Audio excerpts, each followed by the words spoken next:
following program is closed captioned for the thinking impaired. Let's tidy up this tangle of film by putting it on a reel. Here is a motion picture film, 1,000 feet, 16,000 separate photographs. Welcome, everybody, to the official space section of the charter. What's the truth? You can't handle the truth. Sir, you're out of order. Out of order. I show you out of order. Hey, everybody, I'm Michael. And I'm Jimmy's gonna repeat AUW. And it's nice to be here today, and I gotta get all my 1,001 breath at one time. Down in Vancouver. I'm back on the weed. It's Martin, West Coast, California sober. Let's do it. Hello, listener. We are your real debaters. Welcome to Where the Art of Cinema Meets the Power of Debate. Thank you for tuning into another episode, and thank you even more if this is your first time and you've chosen us to kill an hour and a half with. This week on the show, we got a bracket for you. This one is Jimmy's baby, so I'm just going to shut up and let you explain how this came about. Because I'm sure I saw it in somebody's tweet somewhere, and they were talking about if Mike from Breaking Bad could survive a saw trap, and that got me thinking, what other... Trout.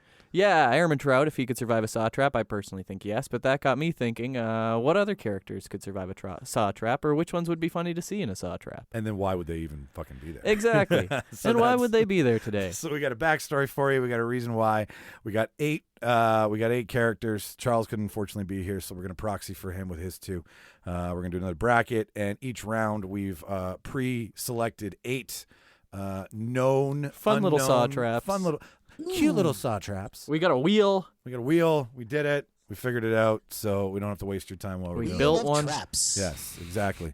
And Martin did make a point while we were talking about this that I think everybody we've kind of picked has some high level of toughness. Oh, even yeah. if it doesn't make sense, right, Martin? Durability. Yeah. Well, you don't go into a saw trap expecting to not lose a limb. No, it's you got to be real with yourself. Yeah, exactly. I'm going to lose something. You know Michael Cera, you know.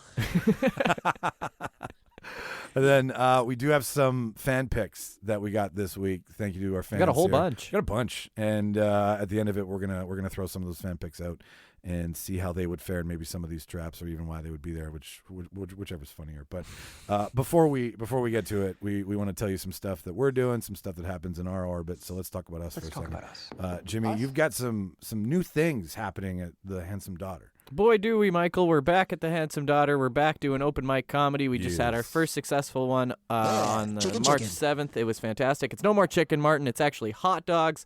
They have rebranded after... They're not doing chicken? Nope, they are done with chicken. Unfortunately, their fryer went, and this is just... They pivoted. It's something that they've done in the past and something that they've always talked about bringing back, and now it's finally just the right time, and I'll tell you, it's just... I love wieners. I love a fucking good hot dog. It's a Nathan's hot dog, you said too, right? That's right, it's a Nathan's hot dog. What do they put on the hot dog, Jimmy? When he got They got Chicago style, they got a Seattle style dog. They got a Manitoba style dog. They've got anything you can fucking think of. They got pierogies as a side. Looks so much nicer in there. I don't know if you know this, Michael. They got a Foo Fighters pinball machine in there. It's absolutely wonderful. But it feels like there's 10 members of that I just goddamn had to pick band. my jaw up off the floor. It's absolutely wonderful. They're going to be adding a few more games. The menu's been fantastic. It's just been such a success so far. We did a hot dog eating contest on the 6th. Massively successful, absolutely disgusting, and we're just very proud that everybody came out and watched. But yeah, we had open mic on Thursday. We're going to be doing another one April 4th. Those will be monthly. We're doing a booked show on the 21st. It'll be comics reading jokes that they wrote for each other. So it's Michael Che, Colin Jost. Yeah, exactly. Yeah. It's going to be pretty fucked up. We're going to have comics that we like saying horrible, horrible things that they don't want to say. That's awesome. That's on the 21st. I'm going to put it out there right now. We were asked at Scott Pilgrim Bingo what our next movie would be, and then Jimmy was like, well, what would you guys like to watch? So how about you tell us what movie you want to watch and eat some hot dogs at the Handsome Daughter, and then next month when we have a minute, we'll have maybe it'll be a dog-themed movie. You want to do Roll Over Beethoven? Oh, classic Charles Grodin. Right. Classic Charles Grodin. Oh, yeah. We'll tie it in somehow. We'll have some sort of dog theme with the hot dog thing for our trivia and bingo night. But what you guys want to watch, if there's a dog theme movie you want to see, get at us, therealdebaters@gmail.com, or any of our social media, which is in the link in the bio on our social media, as well as the show notes. Get at us with an idea for a movie. Anyways, in the hot dog eating championship, or the hot dog competition, eating competition of hot dogs, dogs. We'll probably be in doing those. that once a year. Yeah. But Make that it was an a annual success, thing. wasn't it? It was absolutely wonderful. We were wall to wall in there, and the people watching it, absolute sickos, had a great time. Fucking just want to watch somebody else's displeasure. Oh yeah, that's half the battle. I was really thinking about it, and you told me after. Now that I know that some people did the Johnny Chess, the Well, yeah, I was telling Michael Martin beforehand. Everybody, when the competition started, they all tried to do full hot dog. They didn't do the Joey Chestnut Kobayashi style where you dip bun in water. And then as soon as one guy did it, the rest of them were like, oh, fuck, I'm going to lose if I don't do that. So they all start doing it, and it was just disgusting. Yeah, truly unpleasant. yeah, but a good time. So you know what I learned that we might like? add? They do a lemonade chug at the hot dog eating contest in Coney Island. Pure lemonade, right? Yeah, they do a bit like a Good. jug of lemonade that these guys have to chug really fast, too. So we might add that. Sign me up, because you know what? There's nothing that feels better than a I mean, big if there's meal. one way to get cancer. Okay. Anyway, Right? But you know what I mean? don't get your I've health. had lemonade and I don't have cancer. Yeah, and we don't Google that, anybody. No, this is country time lemonade. There's never been anything close to a lemon in it. And what are we doing? What we want to tell you about is March 23rd. Mark from the show has they've absolved the C4 Comic Con into their caretaking, and We're overtaking other businesses. That's how successful we are. Yes, we are. The real bidders ain't coming at you. No, Mark, due to some personal stuff with Cobra Collectibles and everything, Mark and Troy at String Bean Comics have taken over this year, and they're going to run it and see if they can keep it going. Yeah. And we're going to be at the Caboto Center, 1055 Wilkes. Times to be announced the week before. So the week before the con, we'll let you know what time we're going to be there. So you can show up. You can ask us questions about how we make a podcast, and we'll tell you the truth. We fucking don't know most of the time. And you can come on the show and talk to us about collectibles and comic books and lore and your favorite movie prop that you would want to have in your home. Like just anything that has to do with being at a con. It's a super community-based one. It's from 10 to 6. It's $5 at the door. There's tables, sold out tables. So there's going to be tons of vendors there. There's tables there? There's tables and chairs and lions and tigers and bears. Oh, my. And it's going to be a very animal-themed con. I'm talking out my ass at this point. Anyways, listener, thank you for putting up with our ranting about what we're doing, what we're all about here. Let's get into the show. Let's step off this moral coil. Jimmy, what'd you watch this week? Let's get it, Jimmy. What have I been watching, Michael? Well, our favorite things have come back to television. They have. Everybody, Love is Blind happened a month ago. Fuck Everybody's it. been loving Love is Blind, Yeah. but we've jumped into our favorite programming. Thank you, CBS, so much for putting Big Brother Canada back on the air. God I guess damn that's it. global, but Whatever. CBS does Survivor as well. And Yeah. we are just so thankful and so happy that It's they're the cream back. of the crop of reality TV. Big I Brother. and want a Survivor. competition show. I don't care if these people fall in love. I want to see them betray each Don't other. need showmans. That's it. Well, one or two is kind of nice. So I think we're both. You're 1 week in because I'm 2 weeks in. Yeah, it's just the first week so far. Sunday's elimination day. Okay. Yeah. And then Wednesday is premiere night. Is that how yours works? Yeah, Okay, they do Wednesday, Thursday, and then Sunday. Okay, I just get Wednesday to Wednesday to Wednesday. Yeah. Ha! Yeah. You fool. I know. No, I don't get these extra. But you get an hour and a half, mine are an hour. That's true. I do. So I think it Mark all adds Burnett up. fought, and then, how's premiere of Big Brother? Oh, the pre Because you were kind of bitching about it earlier. it feels like they're trying to go the American route where they've maybe gotten a lot more money through sponsors and whatnot. And Sure, yeah. It's a $100,000 grand prize. Love that. What other Canadian game show does that? You go on Supermarket Sweep, you win a fucking microwave. Phenomenal. It's just not the same. No, you can win some oboe support holes. Yeah, you're right. Glass half full, glass half empty. So I like that. I'm so happy that there's great sponsors and that they have an excellent prize. And Yep. they're really not shameless at all about the sponsors. They're like, we've literally put a Wendy's in the house. We don't care anymore. And, they do shark products and all this bullshit.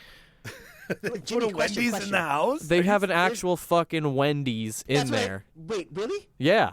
That's amazing. I'm not Wait kidding. a minute. Is it like free? You just get whatever you want? No, Get so in the whoever house? the head of household is gets to order Wendy's with one other person. But there's a physical Wendy's in the house. That's That just insane. seems so. Also, that's insane that the head of household gets that. Oh, it's an extra treat for them. Yeah, like, for two okay. meals. And you get to For pick two one people, that's- person. So, But- sorry, go on. The premiere episode I don't really like because it's just a lot of intros and promos, and it's just a full hour of intros, and they're all saying the same thing. You know, like, I want to win. I'm excited to be here. Yeah. You know, no one's going to stop me. I'll stab you in the back. I might have sex with this person. And it's all... I was telling Michael, it just seems like that they're bringing on too many super fans. And I like when there's a couple of super fans, or even when maybe 5 or 6, but when the whole cast of 14 people is super fans, Yeah. it makes it a little less interesting to me. Big Brother's whole motto is expect the unexpected, and all of these people are able to expect everything. It's because like if- they've Like, seen you know every what? season. They should hire more train wrecks. That's That's what Jimmy was Just saying. hire train wrecks. that's what they I should mean. do. Like, Bring what was people on. That reality one was like Jersey Shore, all train wrecks. Exactly. Look how popular that was. Well, they brought someone on from Selkirk, and I thought that was a nice little change. I have someone to root Speaking for of this train season. wrecks. Speaking of train wrecks, I'm glad that I have someone to root for Yeah. because a lot of grounds Ryan, the show for you. From It does. Transcona in this. Oh fucking dear God, drama. that'd be dangerous. Like, are we responsible to have to cheer for them, or can we be like, no, they got to be from St. But that's what or- people want to see. That's true. Well, see, we got to have him on the show after the season's over. I'm not fucking Wheeler. We love everybody from every part of Winnipeg. Well done. Point is though, Big Brother is I just just- too commercialized They're now. tr- Is that what you're saying? It feels like it. There's just so much extra editing instead of letting the show flow because it's a hidden camera. Well, they're not hidden, but it's a camera show Yeah. where everything is recorded. Just Multicam. show us those parts. That's Yeah. all we need to see. We don't need to see your crazy editing. We don't need to see you trying to make people look worse than they actually are. It's just enough. How are the people so far? Have you found somebody to lock onto that has given you kind of After besides the Selkirk? first- well, you know, I don't know if I'm going to stray too far away from Selkirk. Oh. I think rooting there is nice, and she seems great. And Do you know of her? Do you? you know, I don't. I thought I was going to, but I read The odds are in your favor. That's what I thought too, because small town, everybody knows each other, but I don't recognize her at all. Wish I did. We'll have her on the show. We should. It'll be great. Yeah. You just hit that hometown Skinner's That's credit Lockport, clout. Mike. Yeah, sorry, my bad. God. Sorry, my inner lake is Ugh. all off today. Ugh. Martin, are you going to watch it at all based on Jimmy's glowing Hell review? no. Hell no. No, I don't dig Big Brother. It's not one of the things that I like to watch. Survivor, I would if I had it, but Big Brother's just. I mean, if I was on the show, I'd be like, I couldn't book the extra days off work, so I'm just gonna get voted off the first That's day. what I mean. How do these I people will- get that I time my off? pitch would be like, I will take a shit on live TV. Yeah, no, On the they. kitchen I firmly believe that they have to. Martin, you got to close the door when you go to the bathroom. They're not going to like no, that. I'm taking it on the kitchen table. Oh like, I'm my gonna God. squat Right on Part, the it's kitchen part of table his. and It's take part it of his down. gameplay. They're going to vote you out, I man. didn't do that. I'm in. I'm gonna shit in the Wendy's. I like to shit in the Wendy's bathroom. No one That's you what I You wanna want, see you on want a Big Brother. frosty? I I'll wanna give you a see that. frosty. Give me all wild cards. You know how Jimmy, the open mic, you're like, I'm not sure what this guy's going to say. He might say this, might say that. It could be bad. I want all those open micers on Big Brother. Oh my That's what I God. want. You should apply. We should all apply next year. It'll There be great. should be a Big Brother theme one season, like Big Brother comedians No. or Big Brother, It's a bad idea. and then they get a prize in their industry, like Big Brother architects. or I Big don't know. Big Brother bakers. Do you remember Stereo Guy, Jimmy? Put him on Big Brother. Jesus Christ. He would love that too much, I think. Is the same dynamic there where it's like they're gonna have the villains and they're gonna have Oh the yeah, purses and they're gonna absolutely. have the dumbasses? Absolutely. Yeah, okay. Yeah, there's plenty of dudes that go on there and are just absolute potato brain. Potential. What do you give it? How many potato brain? How many Mr. Potato Heads do you give it? From the first two How many episodes. shits on a kitchen table would you do, Yeah, Jimmy? there you go. I like that one better. How many shits on the kitchen table?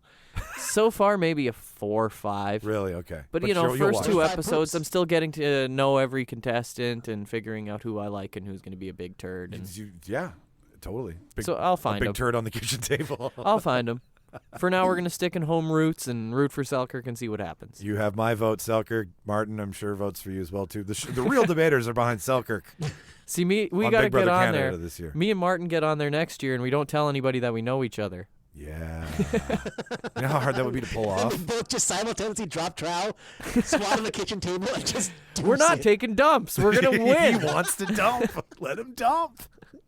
Let him shit in the corn chowder. We're like, not- who fucking cares? We're here to win $100,000, Martin. I'm here to win a shark vacuum. Just wait till And eat it, when I do Wendy. the Hey, bouillabaisse. dude, I have that vacuum. It's a good vacuum. It's a good vacuum. It's way better than Dyson. It's no Dyson ball. Even Dyson's That after was the a while. pinnacle of vacuum technology. He said so himself. Okay, we can debate the art of suction later. I'm sure we can find movies to talk about that suck more than the Dyson. But okay, cool. Yeah, Martin, what'd you put away? I started watching the new Netflix series, The Gentleman, from Guy Ritchie. Yeah, it is. It's Guy Ritchie. He's involved in it, isn't He's he? directing it. Oh, did you hear that? What was that? my phone just went off because it thought I was asking it a question. You call your phone the gentleman? Hello, Hey, The gentleman. It's a British lady. No, it's pretty good. Like, I don't know what happened with Guy Ritchie. Like, all of a sudden, he did this thing where I'm just gonna do action movies. Do you know what I mean? Like, he used to do like British gangster movies, and then all of a sudden, like, I'm just gonna do lots of stuff with shooting and swords and action. Maybe and more money. I think I wasn't a fan of all that, like his deviation from what he knew. Do you mean you didn't love Aladdin? That's a Was he Guy Guy Ritchie Ritchie? movie? It's Guy Ritchie. You're movie. lying.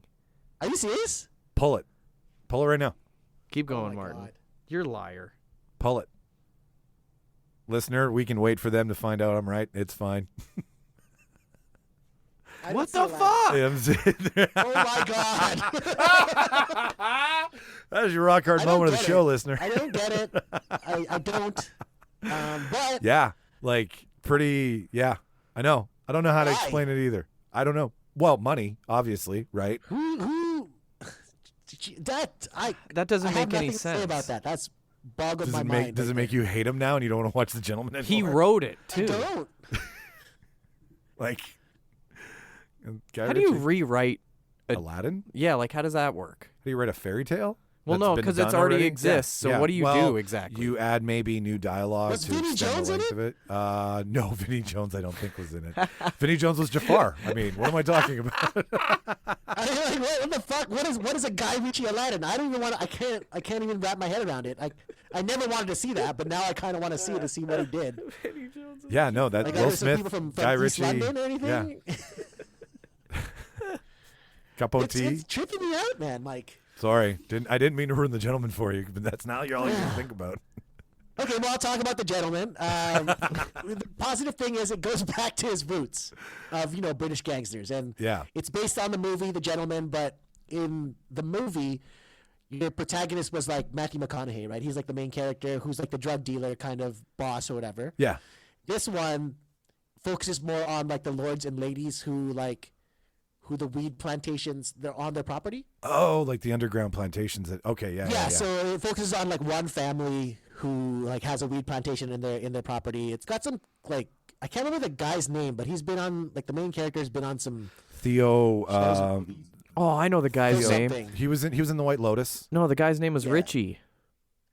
Wasn't he also in Divergent or something as well? You missed that, Martin. But What is he? I caught. He's like, I know that guy. His name was Richie.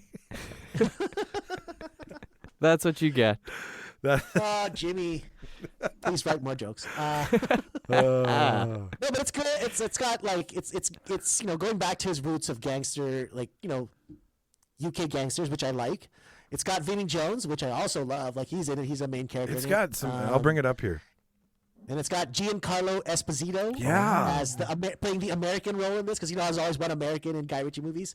Giancarlo Esposito is the American. He's in everything So now. Gus pretty good Fring. so far. I enjoy it. It's got some funny. It's got the the funny quirks in a Guy Ritchie movie. A lot of the dialogue in a Guy Ritchie movie, that the back and forth dialogue, which I like. So It's just quick. I'm only It's like 3 nice. episodes in. I think I'm not too far into it, but I'm 3 episodes, liking it so far. Also got Theo I wanted James. to watch Theo this James is because who you're the only thinking other thing of. to watch was Napoleon. You know shit. God damn No, it. you're thinking of Theo James. That's who the Yeah, lead is, that's the right? one. Yeah. He was in White Lotus. He shot something here. How it ends. He shot that with Forrest Whitaker here. Okay, cool. Yeah. No, this looked. As soon as I saw that his name was on it, Martin, I was happy because I'm like, okay, somebody didn't steal this and try to run with it. It's his baby.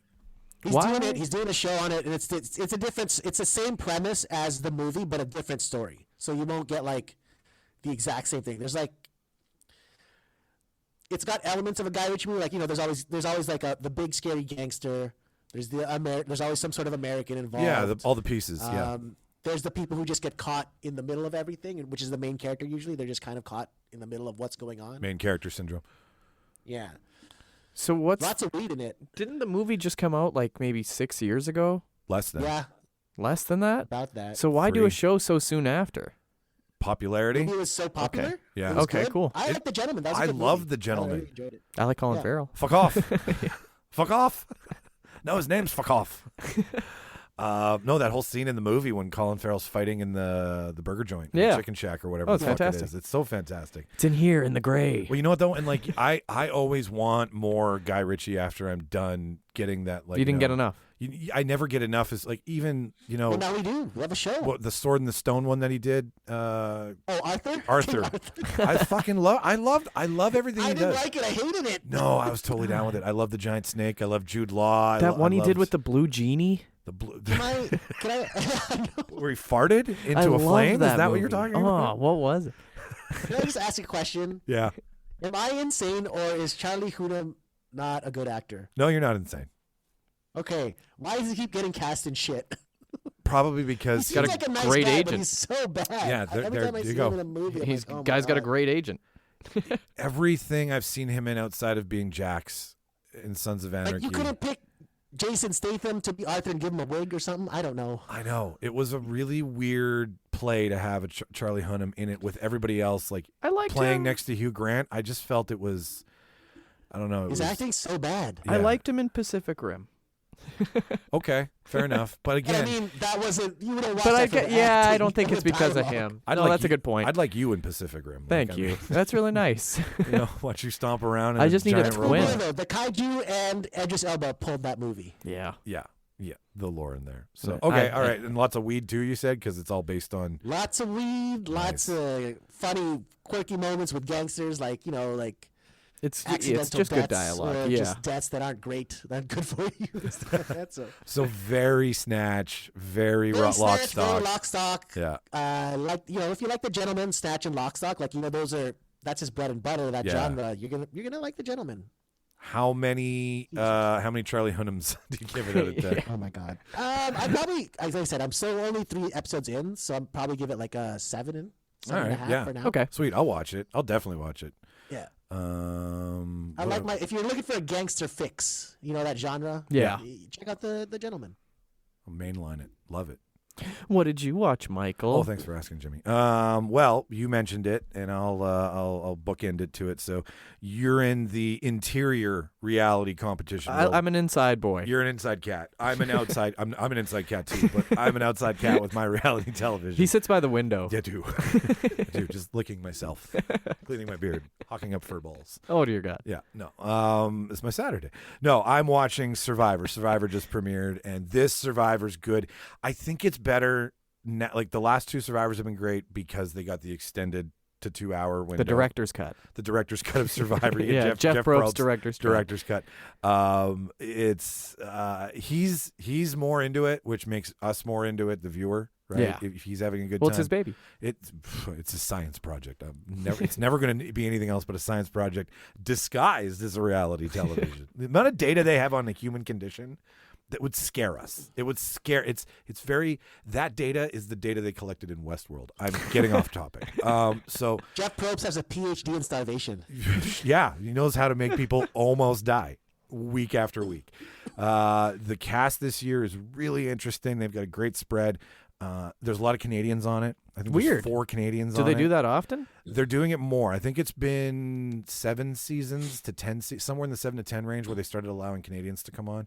So now that you know they're Canadian, it's like, yay, everybody from Toronto got picked, but still, we'll cheer for them, right? That's what they always fucking say and do, Right? isn't it? Right? It's like, you Canada's a pretty fucking big landmass, guy. Selkirk could be on Survivor, Jeff. Just saying. You give them a pack of smokes, they'll last the whole fucking no year. kidding. So that's really great to see a lot of homegrown talent on it. I really enjoy their new style of filming because they do these cold opens where they take a portion of the show and play it for you for like 5 minutes, and then you get into the show. Exactly. Right? It's a good reminder. It's a great reminder. It's a great recap. They've got a lot of musical interludes going on that Telling you how to feel. Telling you exactly how to feel. Right? Like if it wasn't there, you'd just be like, fuck. But I hate it. Put somebody in a cave staring off into the wild blue yonder. You can't put on Metallica. Like it'll just feel wrong. Have a man bash his skull on the first day and then leave him there for hours. Oh God, man! Fuck, that was so hard to watch. I think it was Greg. No, Martin, 1 season or 2 seasons ago, a guy within the first hour of being on the island. It's the same challenge almost all the time. You have to dig. The guy who fell from the rocks. No, well, that's the guy who fell from the rocks. Same season. Same season. Same day. People were climbers that year, but this guy was digging under a log that he had to get under the sand and across the other side, and it wasn't dug deep enough, and he ran full clip into it with his head. Head first. Bashed Bashed his What skull. a fucking moron. Knocked himself out almost. Got up, continued. Sand in the cut. Just, oh yeah, it's so gross. Put that guy on Big Brother. But no, 3 hours later, that guy's like, I don't feel so good. And then they come and check on him. And he's like, no, I'm good. And then that night, Cussed. well, yeah, that night in the middle of dinner, he's like, no, I really don't feel so good. And they were like, hey, you are seriously concussed, and we're taking you out of the game. They brought him back last year, and he did go well. But man, I've never seen They brought him back? They brought him back. He was on last Holy year. shit. And he almost went, I think he went to fire and lost. Wow. Yeah, he's an ex-Navy SEAL. That's nice of them. So why couldn't he do the dive under the log and army crawl I then? don't understand. That's bullshit. He's probably not a Ex-Navy Navy SEAL He can't pretended to army be a crawl. Navy SEal. You're He right, applied Martin. Dude, I'm only to the Navy reading. SEALs, but got washed out. I'm only reading the lower third. It's not true. Who fucking knows? But no, this year is off to a great start. Nothing's really happening. Tevin is my shout out from Canada. Dude from Toronto, very loud, Wait, his name boisterous. is Tevin? Tevin, yeah, not Kevin. Tevin, and he's Toronto Tevin. social game is fucking insane. The guy who got voted out first round, Jelinski, just wanted to be last year's. There was a guy on last season, 45, that was just this. I think his name was Derek. He was this tall Q-tip looking motherfucker, like 6'8", white, pasty, really well, like weirdly spoken. Jelinski was like, I am this guy. I'm this year's guy, right? Okay. And like, he quit. He quit. He quit a 2-person challenge. He quit an immunity challenge, and he quit a reward challenge. And then during tribal, Like he he's was just giving up. He was just giving up. He was like, I can't do this. And What are you doing here? like one of the challenges for them to get, I think, early flint or some advantage was to carry water from the ocean to a Right. giant urn. But when they picked up the bucket, it was full of holes. So by you the have to time they got- rush I it. remember You have that. to rush Yeah. it. Yeah. So they were maybe 2.5 hours from finishing, and the guy he was with is like this big, solid He's dude. going. He's going. He's not ready to quit. And he's telling Jelinski, he's like, dude, like, just listen to me, man. I'll get you through this. Like, we're going to do this, right? And then Jelinski's like, no, I'm good. I'm done. And, like, did that 2 more times. That And would piss me off so hard. he gets to tribal that night. And then Jeff's like, so, like, Jelinski, you've had a tough week. And he was like, yeah, man, but I'm not a quitter. Like, on live TV. And it's I like, just what- quit. And like, but you see everybody like record scratch and they're like, excuse me, Jelinski, you quit everything in the first 3 days. Like, but so that's what's interesting about it is that there's these. No, he didn't quit. He gave up. Sorry, my bad. I don't want to victimize him any more than he's already victimized himself. But yeah, he went home first. So anyway, Survivor's great. If you're not immediately good at something, Michael, give up. Get somebody else. If you can't puzzle it, let someone else come in. If you can't throw it and like land it and get it like in a basket, get the fuck out of the like. Don't keep trying. You go. The first reason you go home on Survivor is you fucked a challenge. Yeah, when somebody has a reason to send you home, especially straight at the beginning, when they Any don't really have yeah. a reason personally to send you home. There's new fucks though this year, and the reason I call them fucks is it's these beware advantages that really fuck your What does that teammates. mean? So one guy got it. It says he won't get his idol unless his team fails a challenge. And because this guy there's looks 3 like a teams. douche. Oh yeah, Jelinski? Yeah. Yeah, he looks What a he's fucking a tool. fucking idiot. He's a fucking tool. And he went home. He went home. He was the first Okay. one to go home. But anyway, so yeah, the only way you can get Is he this appropriating Japanese culture with that tattoo on his arm? Yeah, I think so. Probably.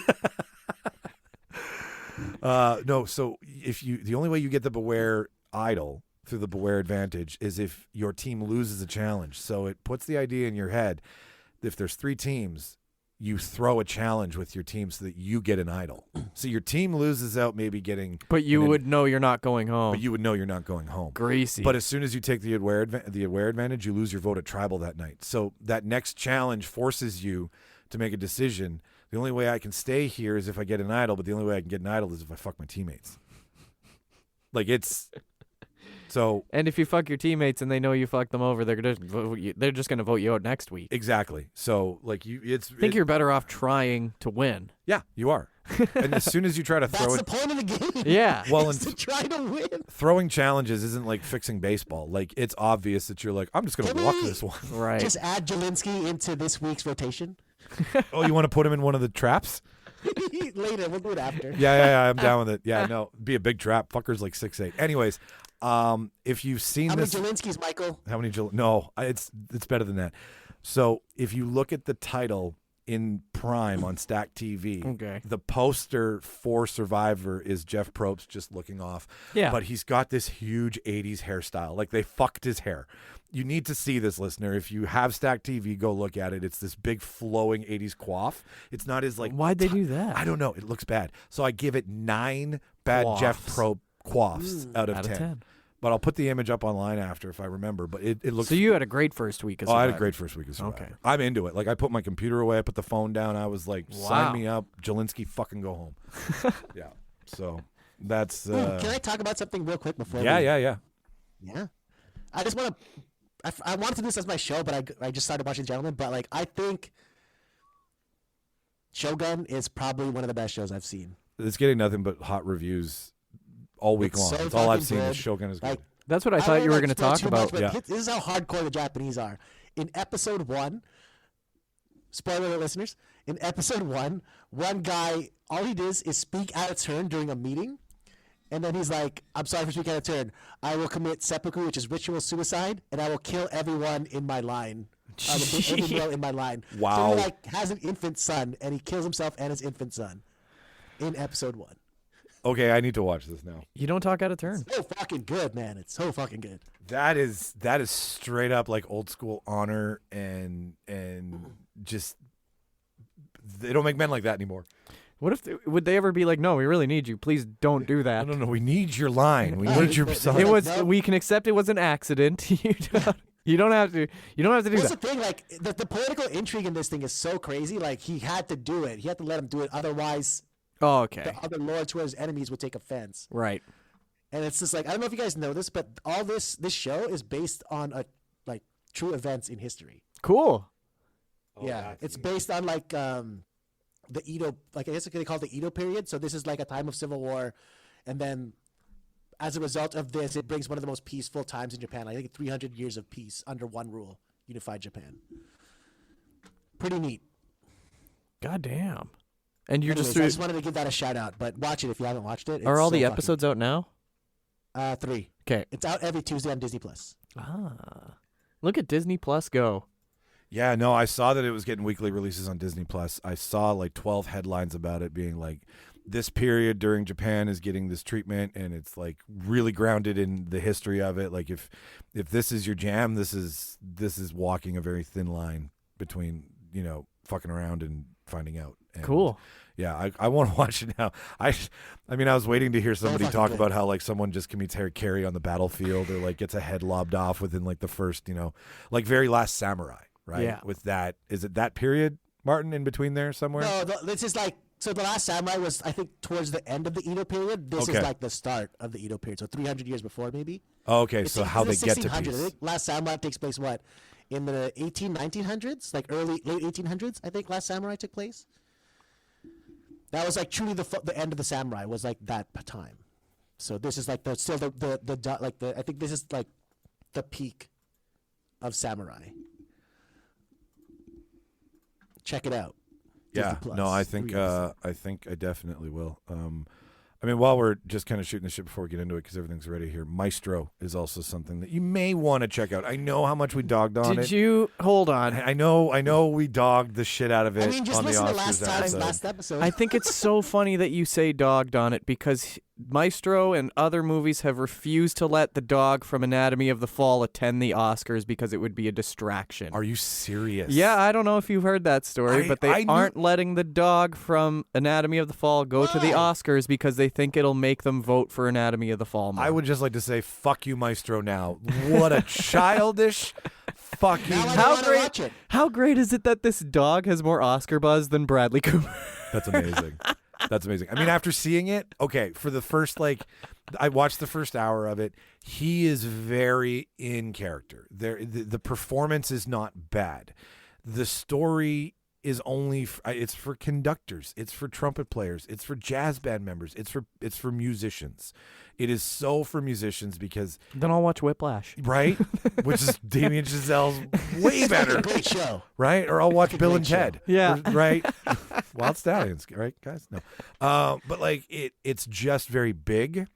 I'll say this to you, Mike. I don't know if my show is quite my tempo. Am I dragging? It's not quite my tempo. You're not quite my tempo. It's also did you guys see Mank? Monk? Mank. Not Monk. I've seen Monk. The black and white? Mank, yeah, the black and white David Fincher about I haven't seen Mankiewicz, the guy who wrote Citizen Kane and all the drama behind the creation of Citizen Heard about Kane. it, haven't seen it. It's very old Hollywood. It's black and white for the most of it. It does get color during the newer periods, but it follows him being biographied, lack of a better term. Biopicked. It's following.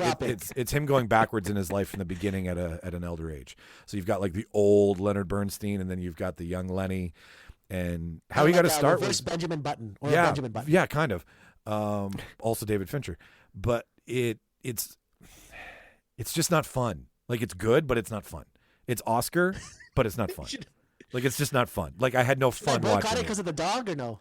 I would I mean, I hate Anatomy of a Fall. We know that. But that dog deserves to be at the fucking show. That dog deserves to be getting all the pets up and down. Let that dog walk through the Kodak Theater all fucking night. It'll have the most love it's ever had. Just let it fucking go. I think the dog killed him. I think Jimmy Kimmel should bring that dog on stage. That should be, and just let the dog be the After opening this, monologue. I am forcing you to put at least $2 on Maestro. Oh, I will. I totally will. I watched it. I have to be a part of it. Anyways, you'll get $140 if you win. Listener, if Maestro wins. Go check out that episode because obviously we're recording Oscar weekend, so we don't know anything yet. But that'll be a fun episode to listen to once the Oscars go down. Cause then we'll see how close we were or not. But you'll all be shitting on us because Maestro took all the awards. That's the episode that keeps on growing. We'll have made so much money. Totally. Jimmy, what time is it? It's debate time. Yeah! At my signal, unleash hell.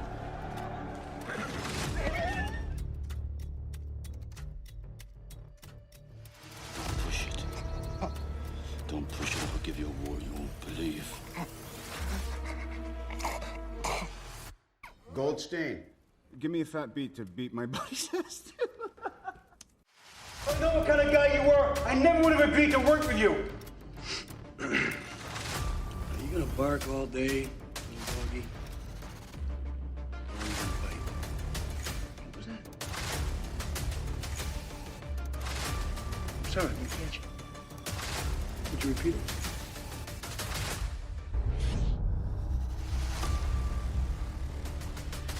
Before we get started, does anyone want to get out? As mentioned at the top of the show, this is a bracket. This is 8 of our favorite characters who we feel could survive getting out of a saw trap. We're going to have a little reason why they might be there.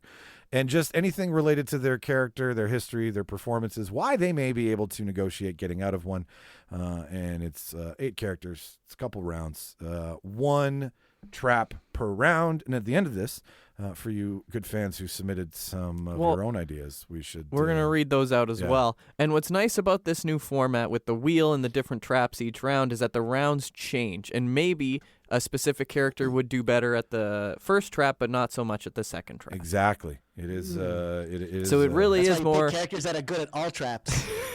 So Let's start with Because we took a lot of characters that can take a lot of pain, but can they solve puzzles? Yeah, can't and like, do they have they the? need to? Sometimes yes. Yeah, no. Sometimes it's like a really insane escape room in there. Like I'd be so bad at the puzzles on Survivor and Big Brother. That would be my downfall. I'm hard, fast, short bursts of strength. I'm not built for a long game. So if you need something broken or like you need someone to Kool-Aid man through a wall. Sign me up, right? But like, I mean, just myself in one of these traps. Fuck, I just give up. Oh, wait a minute. We need to open the floor. Floor is open. There he is. Anyways, okay, so first round is two very tough gentlemen. We've got Arthur Denton from Little Shop of Horrors, Bill Murray's character, versus Hugh Glass, which is my character from what I used to call the Reverend, but now I know is the Revenant. The Reverend. I called it the Reverend for about a year.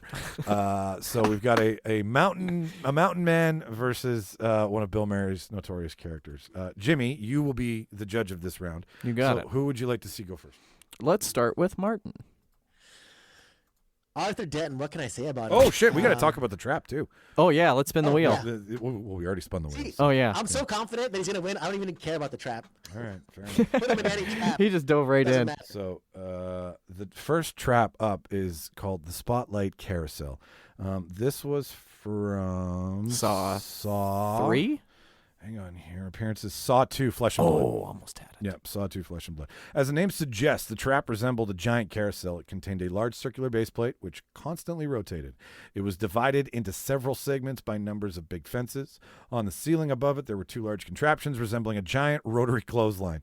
Attached to those were numerous red spotlights, which lighted the carousel. While these lights posed no threat to most people, there were some victims of Jigsaw who were forced to wear devices such as a mechanical collar or vest, which would detonate if they stepped into the light. Therefore, the victims who wanted to reach the other side of the room had to find their way past the fences, dividing the carousel while also avoiding the red lights. Essentially, it's a bomb maze, guys. Okay, so as soon as you take the wrong turn, you step in front of that light, you blow. Exactly. Okay. Martin, Arthur Denton, why? I think he's going to run straight for the bombs. No fear on this guy. No fear. None. In fact, he welcomes the pain. Welcomes it. But this isn't just pain. This isn't like digging something out of your eyeball. This is if you lose, you're blow here's up. what you have. Okay. You have a sadist, Jigsaw, or like I say, you have a immovable object versus an unrelenting force. So the sadist versus the masochist. Science. Two things. Okay. Who's going to win? I think Art Denton's going to win. I think Jigsaw's just going to get pissed off and be like, I can't fucking hurt this guy. Just leave. But he's like, but Arthur Denton's not going to leave. He's going to want to stay. He's going to want more, and Jigsaw's just going to get mad and game over. I think that works. Sorry, or you can keep going if you'd like. You need more You can go ahead and comment. I'm going to keep going, but go ahead and comment what you want to say. I just think for this specific trap, he's going to have a little bit more brains. Do you think he has something like that? I mean, with a name like Arthur Denton, who wouldn't think that's a smart man? Art Dent? Arthur Denton, not Art Dent. I like Art Dent more. Art Dent wins. Art Dent? Okay, He's I gonna mean... win. He can't. I don't think Jigsaw wins this one. Like, you can put him in any trap, anything. Arthur Denton's resilience will win, and it's been proven. Look at Steve Martin's character. He just gave up. He's like, I don't want to do this anymore. Okay. He gave up. No, I see what you're saying. You're saying Steve Martin... He didn't quit. He gave up. He's a Jelinski.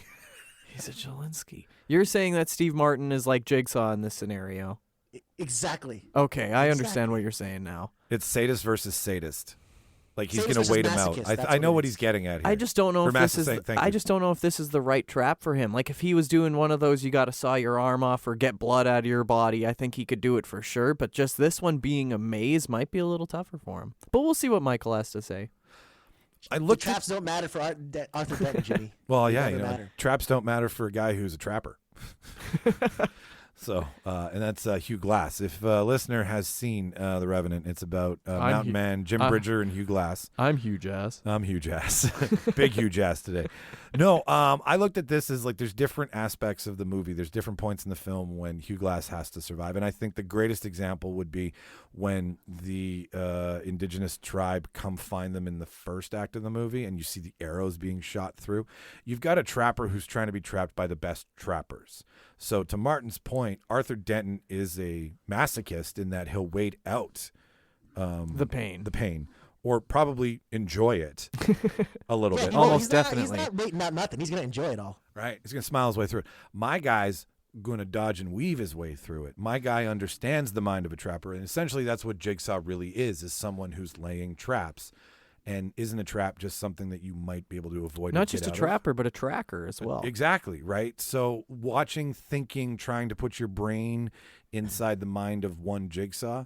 In this case, if he's trying to maneuver around a maze where lights light off bomb vests, he's going to use the agility of an animal that he's tracked. It's too bad he didn't get the reverse bear trap. Right. He would have been fine. He's been setting those his He's entire like, I know life, how to do right? this. I'm fucking pelts. I'm Mr. Pelt, bitch. I'm Mr. Pelt. But no, I think that experience in the wild, in a part of society when that was my stripper name. Like Mr. Pelt. Mr. Pelt. Experience in the wild. Experienced in the wild. I like that too. That's what Mr. Pelt. He's experienced in the wild, ladies. No, I think a guy who's using muskets and has to trap and track and has a great sense of having to get out. So if he's there, which I feel he might be there. Like, I know you kind of asked, like, why are these people there? I think Hugh might be there for trading with the wrong indigenous tribes, like the ones. Maybe he screwed someone over he shouldn't have. Yeah, he basically screwed someone out of their land. And sorry, Martin. Why do you think Arthur Dent would be in the saw trap? Why do you think Jigsaw would have kidnapped him? He seeked it out. He raised his hand. That's funny. There's nothing. He wanted to be there. We've never had a volunteer before. No, we haven't. That throws the whole thing. He's like, I want to do this. He heard about it online. He's like, that sounds great. Where do I sign up? Is this a study? That's why he's there. I love that. Okay, fair enough. Jimmy, what do you think? Who's it go to?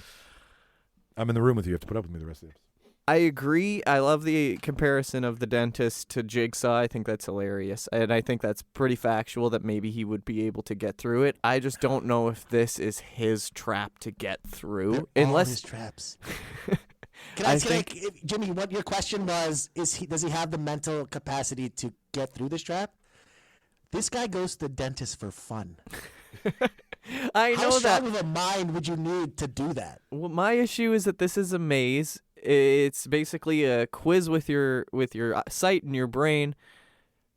And if you take one wrong turn, here's the thing with Glass. I think he would it would be too much culture shock for him, and he would freak out because you're taking the guy from the 1800s to today's world. Oh God, offense! Where the fuck am I? Oh my word, a red light! Oh God, what the Sorcery! fuck? Is that a torch? A red torch? But like, okay, all right, hang on here.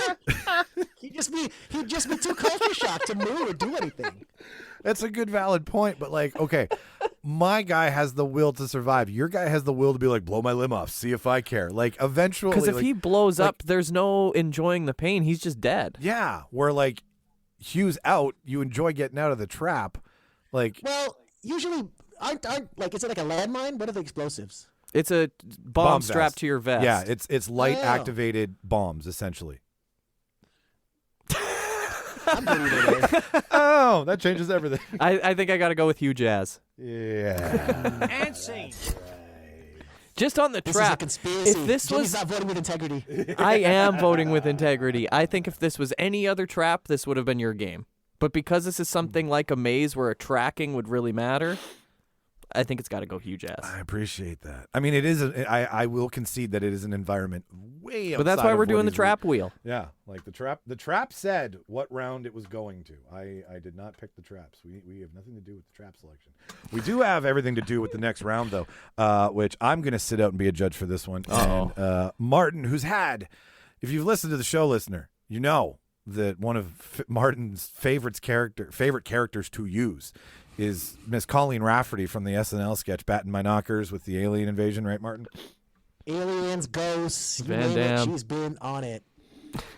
So, who's mine? it's a twofer. You picked a team. Thank you for letting me. It's totally fine. They come together. Like, you can't have one without the other. Yeah, and you really can't make rules for this shit that makes sense. Like when you're like, no, that's not fair. Well, why? I don't know. This doesn't make any sense why it is or isn't. So Jimmy picked the best cat burglars from the 90s. He picked the Wet Fucking Bandits. Damn right. So it's the Wet Bandits versus Colleen Rafferty. And because Jimmy said at last round we're giving Martin a break, I want to see why you think the Wet Bandits would truly, in fact, get out of what's the knife chair. What is the knife chair, Michael? The knife chair sounds pretty much what it is. Let me bring this over here. So I Shit, can read this is definitely not going to be the Wet Bandits challenge. So the knife chair was a rather primitive trap. Consisting of a wooden chair connected to two metallic contraptions. Attached to the armrests of the chair were blades, which would cut the victim's wrists. To prevent the test subject from standing up, both arms and legs were fixated to metal shackles.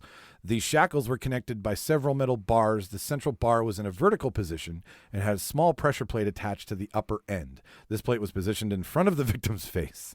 In order to get free from the shackles, the test subject had to press his face against the plate. However, there was another device which made this task rather difficult. The device consisted of 8 knives, 4 on each side, which were horizontally positioned in front of the victim's face. Therefore, the victim had to press his face through the knives in order to press the plate connected to the shackles to get out. So to live, you have to push your face against a bunch of knives. Imagine knives going...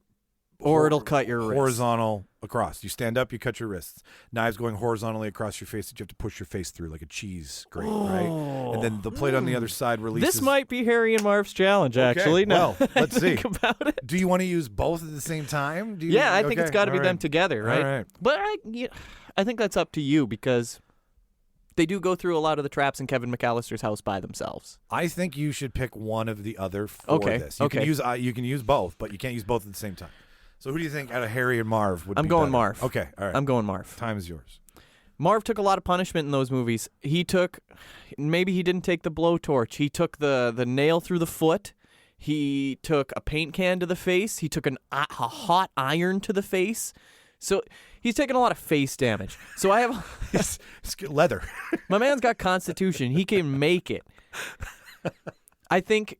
Now, would he figure it out immediately? Definitely not. Have they ever figured out a trap immediately in Kevin McAllister's house? Definitely not. They always fall for it. That's their thing. But what do they have? Resiliency. They continue. They get to the point where they get through every single trap that he set up, traps that would have killed him. I did a little bit of YouTube research before this on Harry and Marv.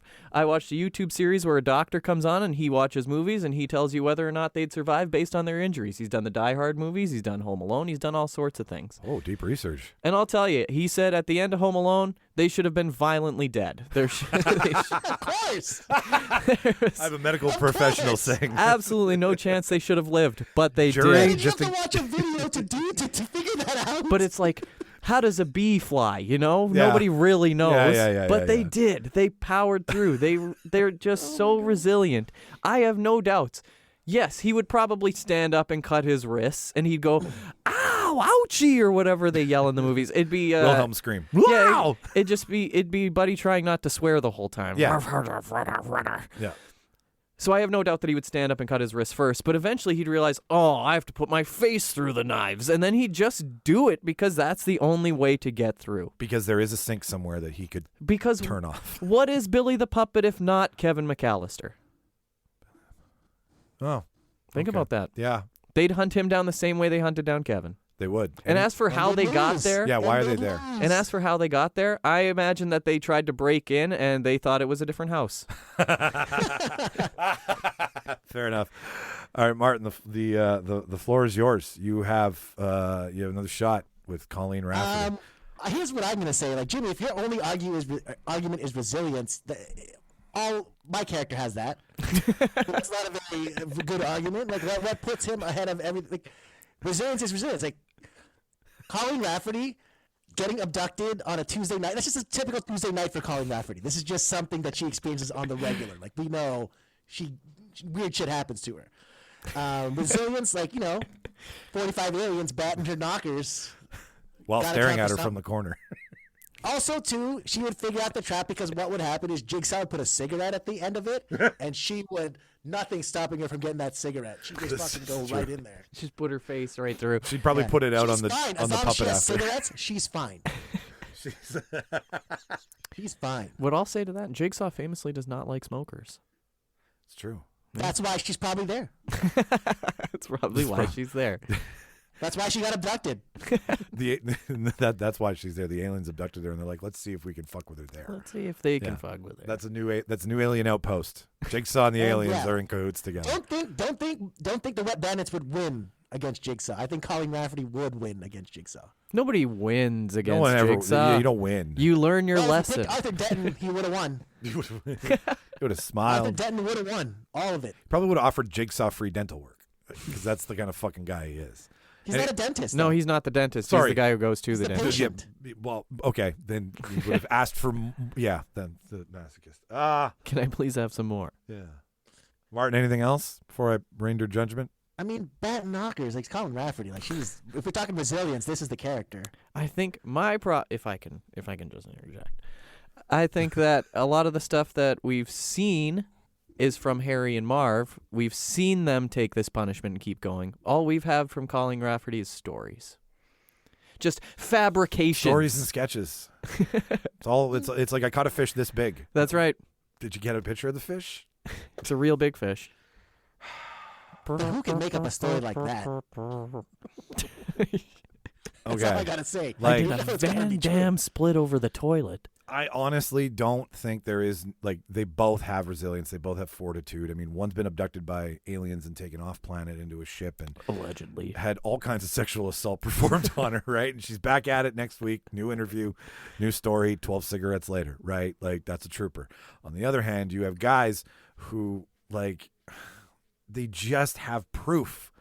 They have proof. We've seen this happen. We've only heard conjecture and hearsay from Colleen Rafferty, right? I have examples of an iron on the face. I have examples of blowtorches to the head. I have examples of slipping and falling, like even the slipping things on that the would ice. kill a normal man. Well, repeatedly, yes, sure. And as much as I mean, I don't want to make Martin a judge for the rest of the episode, but I have to go. This is a conspiracy. You guys talked about it. Like, we're just gonna not let Martin win. Jimmy, It's a conspiracy. Jimmy has gotten one past round one in a bracket. Man, sorry, man. I have to. It's a Did you both, miracle. like, talk and just like eliminate me from the first round in general. Like, this is. It's a miracle. This was Martin. Who's This your was not. second pick, Jimmy? My second pick is Max Cady from Cape Fear. Oh my God! How did I get paired up with like the worst matchups in this whole thing? I This is just brutal. made sure we didn't run into a Martin versus Martin again. So like I'm putting an asterisk on this one. I'm voting with integrity. Martin, you still get to argue potentially for Charles and have a winner I in don't want this. to argue that shit. You can put your I want picks my with picks. you can put your picks with London the dog and the littlest hobo Yeah. and Stifler's mom. Conspiracy. Got it going on. All right, the Wet Bandits, move on. There we go. You had them pre-checked because you knew. Yeah, he knew he was gonna. He knew who we were gonna pick before this game even started. Boys. Okay, so let's get Charles in this, even though he's not here today. Charles is almost done school, listener. If you have done the creative communications, If you've been in program. school before. If you've ever been in school before, you know. But the Crecom course is pretty intense for 2 years, so that man is almost done. So he has submitted his pairings again for us to proxy. So many alliterations out of me today. Wow. And we've got Jimmy up again with Max Caddy versus Charles with Mr. Bean. Now, I feel that Martin is out a little too early. Martin, do you want me to? I want to be the judge. You want to be? argue, Mr. Bean. You don't? Oh, you want to be the judge? Okay, fine. I'll take Mr. Bean.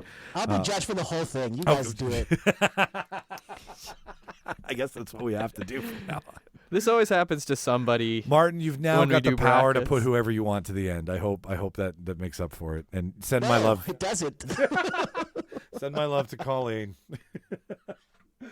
Okay, so Martin, who would you like to go first? We have me as Mr. Bean or Max Caddy with Jimmy. Who do you want up Let's first? see what Mr. Bean's got to say. Okay, all right. Let's bring up the round 3 Jesus challenge Christ. here. Mr. Bean's got not much to say. No, he really doesn't say much. All right, round 3 is the cyanide box. So the cyanide box, let's bring this over here so I can read it because glasses aren't what they used to be.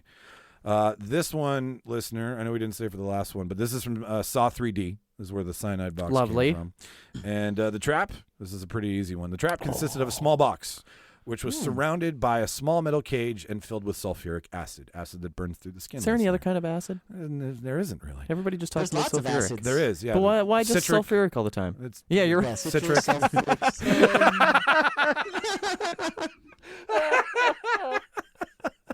Yeah, okay. Science. On top of the cage was a little depot filled with several cyanide pellets. Once the trap was activated, a small plate slid to the side and caused the pellets to fall down into the acid. Due to the chemical reaction, the entire room was filled with poisonous gas, which killed everyone inside within a few seconds. So, kind of easier than the last round, right? Like, basically, you got to get out of the room before the pellets drop in the acid, causing sulfuric acid to form, because there's more than one acid. And so Martin, you want to see Bean up first? Okay. Well, we know. What do we know about Mr. Bean? We know that Mr. Bean is, if not notoriously the most lucky character in the history of cinema. I don't know who else is. Like, the guy finds himself inside of the bottom of a turkey and can still find his way around a room. The guy finds himself almost being hit by a car and somehow finds his way around it. Like, pain just bounces off of him. He's got Domino. Exactly. He's got dominoes. Domino. It's Domino. Should have picked Domino. But you know what I'm saying? Like, he elicits the ability to dumb his way through life and never really be in a situation that really sucks for him. So in that regard, I think we're going to see like everyone else scramble and then him fall through like a fucking trap door and find his way out. Like failing upwards. He's gonna fail upwards some way. He's gonna push the wrong side of the wall and he's just gonna find a weak point. Like, it is within his character and within his grasp to find his way out of that room and escape all acidic, citric or otherwise properties and survive because and do it and just make grunting noises. That would be his only. I'd love to have a laugh track over this. Right, this portion deserves. Everyone a else laugh is track. terrified, and Mr. Bean's got a laugh track to him. He's just so happy, right? Like, so I just think in that regard, we've got somebody who just, it's impossible for them to really ever lose. They don't win. They do win, but they don't find themselves there by their own trying. So how did Mr. Bean get there? Mr. Bean got there. He's second-degree murder. Yeah, he found himself there because he accidentally bought the wrong piece of real estate in a real estate deal. And went to go check it out for the first time after he bought the keys. So That's he's nice. like, he's trying to invest in his future. He bought a warehouse that he was gonna He's got a rent suitcase. out. He's got Teddy. Yeah, right. He's got Teddy. See, you got a pair too. He shows up, has coffee, sits down, and then he's like, he hears something, and he's like, and then lo and behold, finds himself in a room full of sulfuric acid with a bunch of other people that make no sense because that's a Mr. Bean episode. It is. All right, I concede. Dude, I don't know if I'll win. I was really worried about going up against Mr. Bean because I think truly he is the perfect choice for this competition. I think he's an excellent choice for this bracket. Thank you I will do what I can. Charles made a great choice. Yeah. You did fine. Oh. You could have been better. Max Cady is a terrifying man in both iterations. The way I'm picturing it is the Robert De Niro version. I figured as much. Yeah. Just a truly terrifying man. Like, this is a man who went to jail for something that he actually did and then still took out this horrible fucking grudge over this man, over Nick Nolte and his family. Right. I mean, what's there to say, man? Like, this guy went on a fucking cross-country road trip strapped to the bottom of a car. Like, I don't think he's really worried about shit. Like, Jigsaw should be worried about him coming to find him after this shit. He holds a grudge. He does. Oh, yeah. Yeah. He does hold a grudge, Michael. He holds a real grudge. He's more a very so than Grudge pissed-off 1, 2, man. and 3 altogether. And just his body type. Oh, my God. Robert De Niro's workout routine for that movie. My Lord. I don't think we picked anybody that's even close to physically fit. The only reason I want you to win is because I want to wash my underwear on his stomach. Like, fuck is he ripped in that movie? Right? Like, he's just a beast of a man. And this is something. He's patient. He takes his time with these kind of things, and just absolutely no fear. He feels nothing. So how do you stop a man? How do you give a man a choice or a trap like this and not expect him to be able to do it? Yeah. because he doesn't feel anything. And that's my time. I know you said that he's patient, but he was stalking them for months. Correct me if I'm wrong, but do not all of these traps have like a 3-minute counter? That's a good point. So, I mean, patient he in can the sense. Okay. Patience in the sense that he can sit and think about how he needs to get out of it. Ah, okay. Yeah, he's not going to do anything too hasty. I will give you that hardened by time and a prison. Yeah. You're right in that. He's got time. Yeah, he's got time. And I mean, does that prove that he gets out? But why Maybe is not, maybe. But why is he there, Jimmy? Jeez, probably for the rape, Michael. Okay, just making sure. Hang on. Just making sure that was the reason. That was jaywalking. He stepped on a dog's tail by accident Loitering. once. Stepped on John Wick's dog's tail.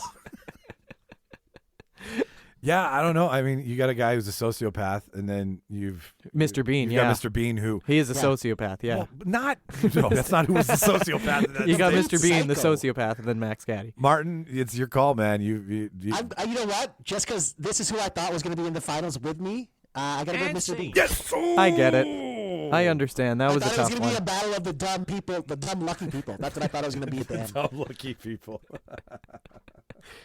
Mr. Bean's the right choice. Yeah, I think Charles is gonna. I think that would really piss off Max Cady too. Is that Mr. Bean is doing super good? Yeah, it would set him off and throw him off of his game, and that's when he makes mistakes. Martin, I feel I must ask you this because you have the right to refuse or confirm. But the next round is me with Laura Croft, the Angelina Jolie version. I didn't see the new one, although I know it's really good, but my points are valid either way.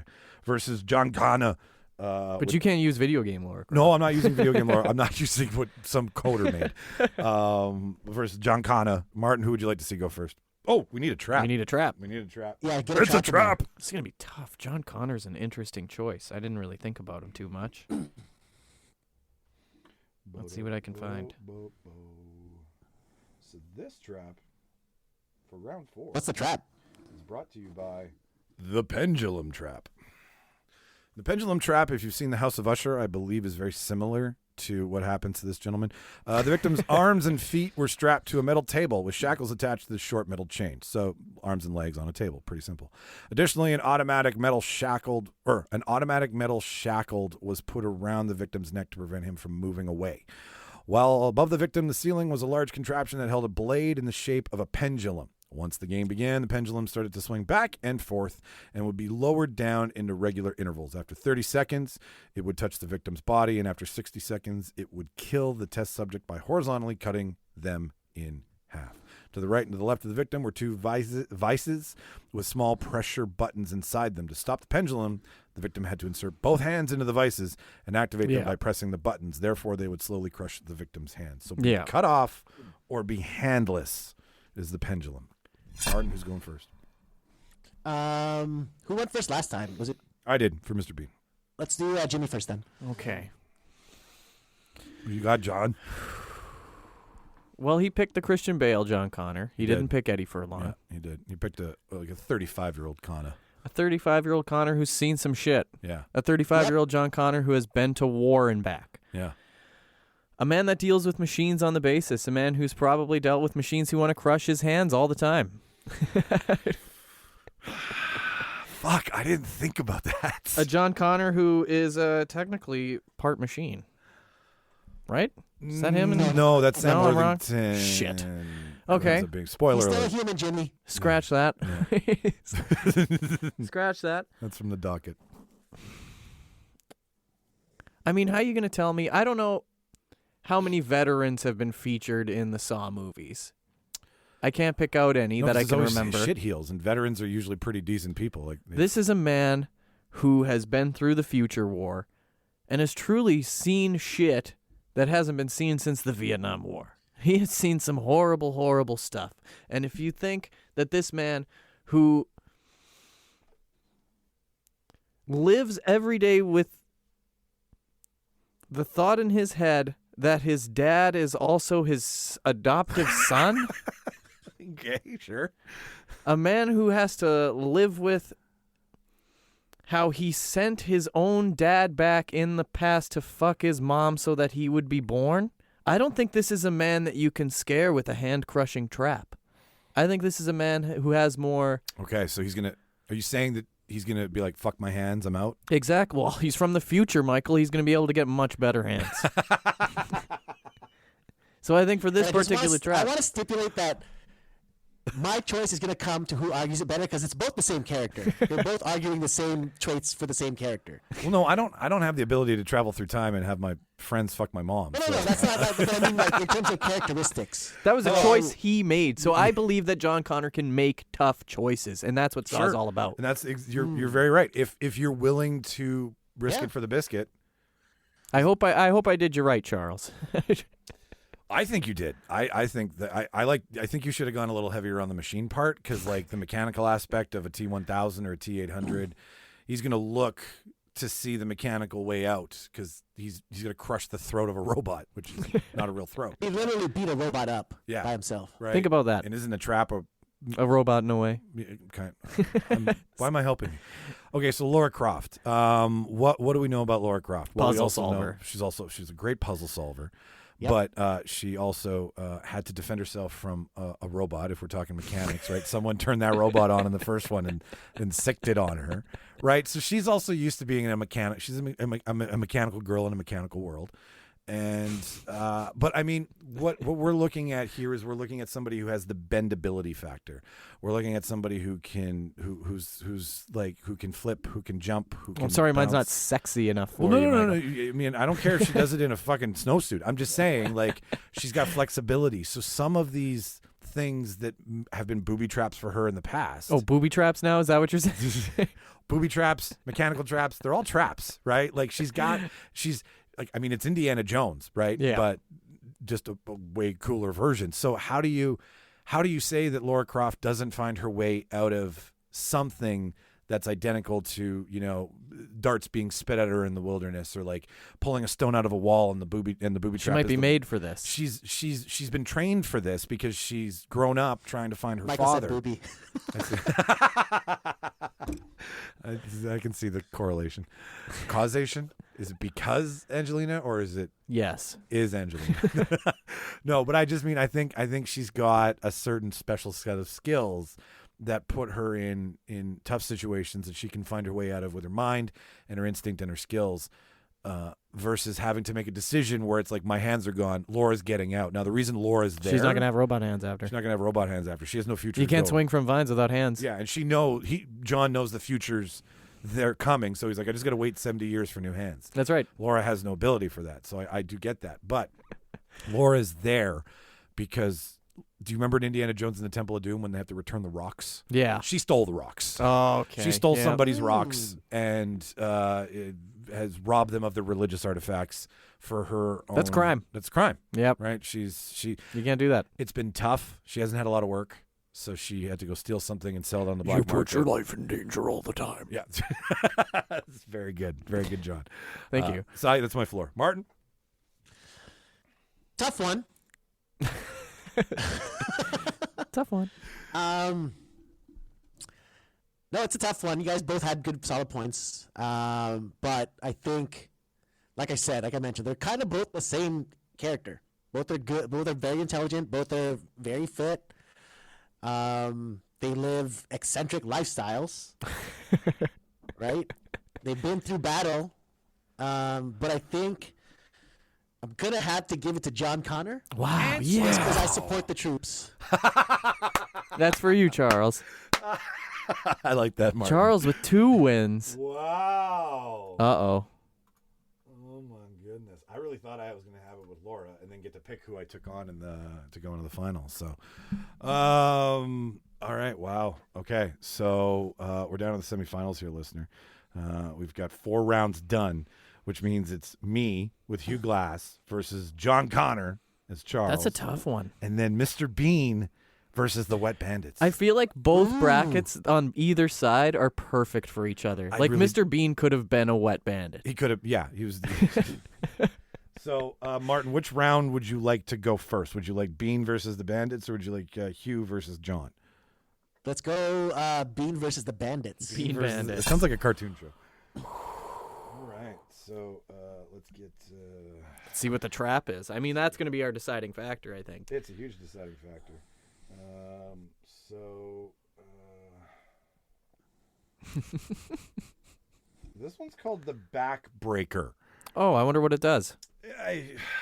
He didn't really put a lot of effort into his names, did he? No, he didn't. It's all in the design, not so much in the... little on the nose, on the back. So this one's from Saw, the video game, and Saw 2, Flesh and Blood, so it's been featured twice. Oh my God, there's a Saw video game. There is a Saw video game, yes. Thank you, Wiki Fandom. The Backbreaker was a mechanical chair, which was mounted onto a pedestal in a prone position. A lot of chair-themed traps. Yeah, so prone is like flat, right? Yeah. Originally, the chair was designed as a medical restraint for aggressive patients with psychotic disorders. It consisted of several movable segments which could be moved into different directions. In detail, there were segments for the fixation of the legs, the back, the head of the victim, the pussy, the crack.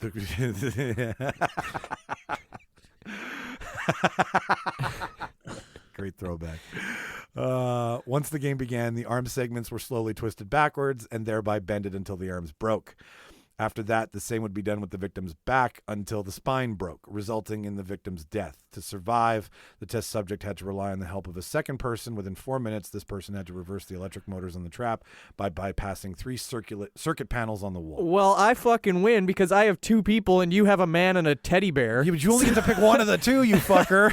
This trap specifically requires 2 people, 2 of which I have. Michael has Mr. Bean and Teddy, unless you're putting Teddy in the chair. Well, if I'm putting Teddy in the chair. I think you have to be putting Teddy in the chair. All right, fine. You want to do this that way? That's the only way you can do it. All right, well, Teddy's in the chair. And Mr. Bean would be devastated if he died. That's the end of Mr. Bean. I think that's the end of Rowan Atkinson. I think Rowan really needs Teddy in his everyday. Martin? Jeez, that could be a good point. Who would you like to pick to go first? Let's see the WBs go first. WBs. All right, you wet bitches. The Wet Bandits have been working as a team, robbing houses for years. They are professionals. They have their own calling card. They know how to work as a team. They have chemistry. They know each other. They know each other's ticks. I think I'm putting Marv in the chair because Harry's the brains of the operation, so I got to have him figuring out the puzzle part. And Marv takes a lot more of the punishment. Marv does fall down a lot of stairs, and his back holds up. He's still walking by the end of that movie. So I think you could get him in a pretty precarious position, and he'll still be going. So giving Harry a lot more extra time to figure out how to get him out of there. Are you applying like yoga stretchability to? Yeah, absolutely. Well, he's a long, gangly guy. Yeah, Okay. exactly. He's All a right. long, gangly guy. So I Yeah. think based on his ability to fall downstairs successfully The without physics of injuring Marv. himself, Yeah, okay. I think that can definitely help him in the chair. Yeah, sure. Harry, That's what you think. great at making a plan. Great at making a plan. He can You have 4 minutes for this plan, bud. He can plan ahead. He can think about what he needs to do, and he knows that Marv can take the pain, so he's like, I got all the time in the world to figure this out. I believe in teamwork and chemistry, and that's what these 2 guys have. They literally have a name for each other. They're the Wet Bandits. Sticky Bandits. Well, eventually. Yeah. Because they had to change the calling card. Yeah. Or, You move to New York, that happens. You change your name. Yeah, yeah. Rebranding. Yeah, exactly. I love the idea of seeing Teddy in this trap and Mr. Bean trying to get him out. So obviously, yeah, like this is an episode of Mr. Bean, first of all. Like Teddy's in the trap. Mr. Bean's like, how did Teddy get here? I thought I left him in the office because obviously this is still in his building that he bought, right? For years you've taken Teddy for Jigsaw sees all. Jigsaw sees all, right? Long con. So I think what we've got here is a panicked Mr. Bean. Big time. Who, if I would write this as an episode, because we know he always wins in the end, he would somehow try to mess with Circuit 1. And in messing with Circuit 1, he would get electrocuted, which would cause Circuit 2 to then disarm, and then he would have to figure out Circuit 3. And then he would stick his finger in Circuit 3 while trying to reach for Teddy at the same time to pull him, and then would electrocute himself on Circuit 3, and then somehow like all the way over the room, grabbing Teddy before it flips in half and bends a stuffed animal. Now, I know you say you've got teamwork. You're trying to get in between a man and his stuffed animal. You think about all the quality time, all the secrets and stories. There's nothing stopping Mr. Bean, including death. And all we have to do is get Teddy out. So I'm willing to even say that Mr. Bean would sacrifice his own life. Mr. Bean would come to a moment in his life where all of the stupidity and all of the ridiculousness would matter just to save Teddy. So if we have to get one out, I'm fine with putting one away. And would Harry do that for Marv? I don't think so. Harry has a underlying hate for Marv. They have to work together because they have no one else. Okay, like there is some deep seatedness inside of Harry towards Marv. Like, what did they do to you, man? Did they leave your fucking tub running? What's happening? They cause insurance damage. That hydro bill is crazy, yo. No shit. No. I he pretended he was a police officer to me once. What and did ever they since do to then- you? No, I think a man stuffed animal. Hey, you asked for this. You wanted Teddy in the chair. So I think a man stuffed animal beats out Marv being like, you know what? I'm fine with letting Marv die, and Harry's fine with letting him go. He's going to sit there and think for a minute, hey, you know what? I can go solo. I can be out of this problem. I can be out of the fucking Marv business the Marv business altogether. It can be done. You don't want to be by yourself. Martin, it's up to you. Here's the thing. Okay. At the end of the day. Yeah. That you never, like, this is the argument that you never thought you'd have countered, today. Jimmy. This is the argument that you never countered, is that the wet bandits are failures. They never win.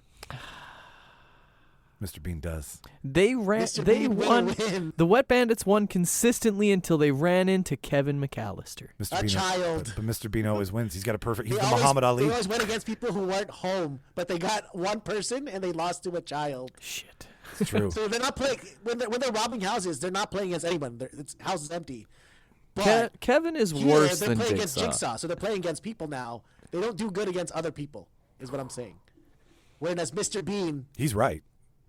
Just take it. and this is why I think the Wet Bandits should have lost in round one. Fuck.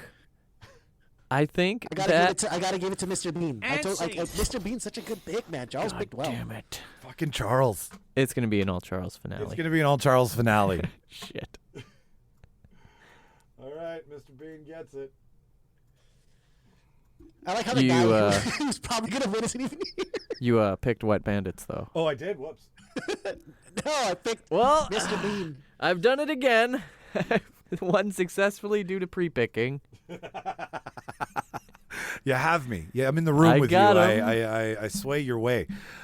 So in the final, first off, is Mr. Bean Charles's pick, which means we could have a Charles versus Charles finale Without him even being here, which is pretty impressive to know that in a debate that means absolutely nothing, made from someone's brain, that was inspired by a tweet with a funny question, he actually wins. He with won. Both. That could happen.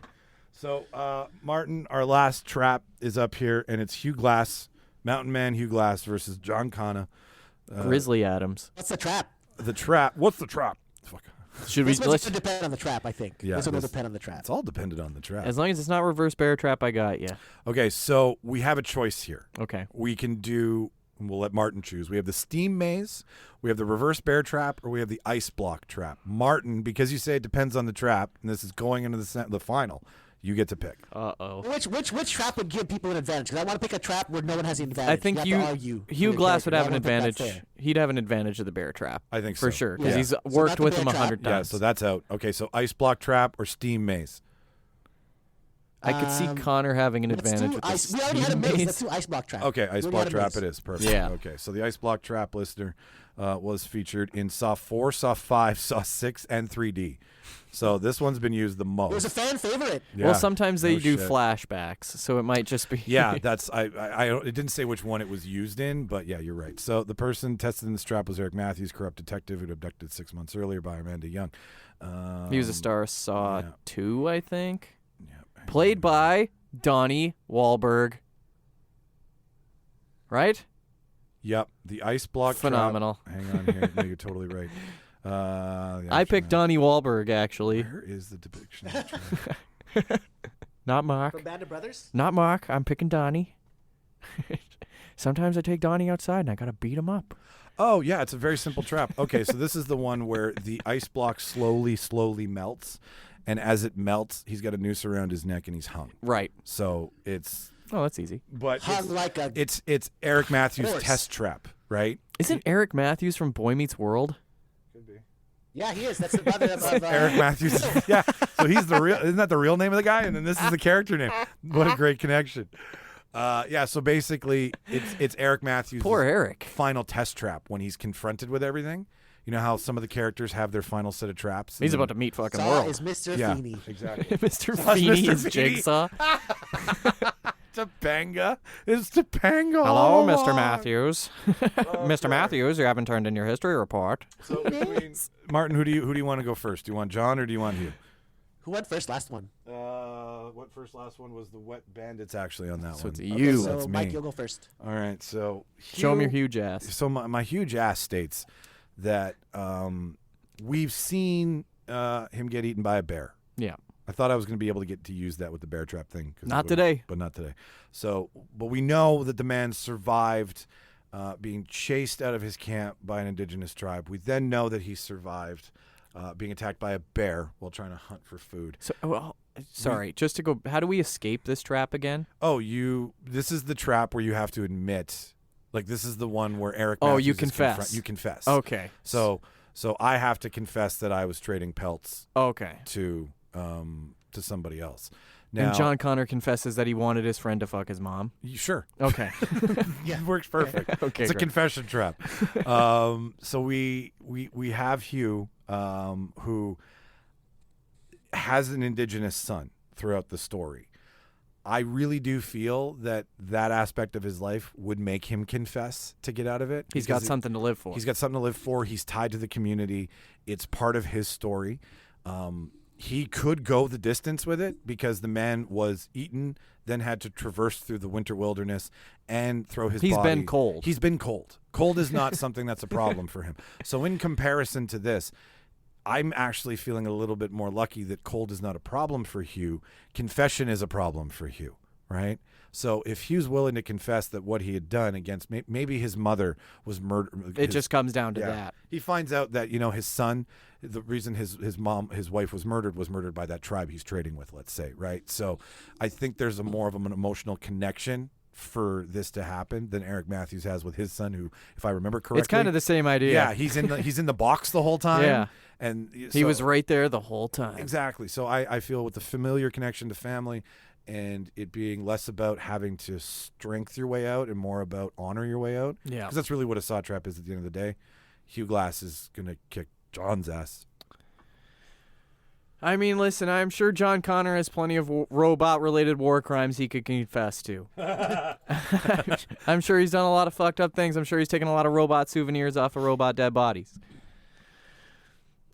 I don't think he has shame, though. So this isn't something that you can, he's not going to struggle with because War. he doesn't feel bad about it.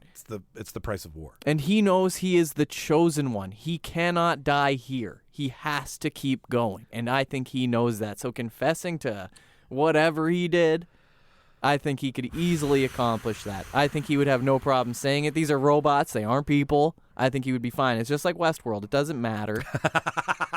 You can do whatever the fuck you want to these robots. They aren't going to remember. You can kill James Marsden 100 times.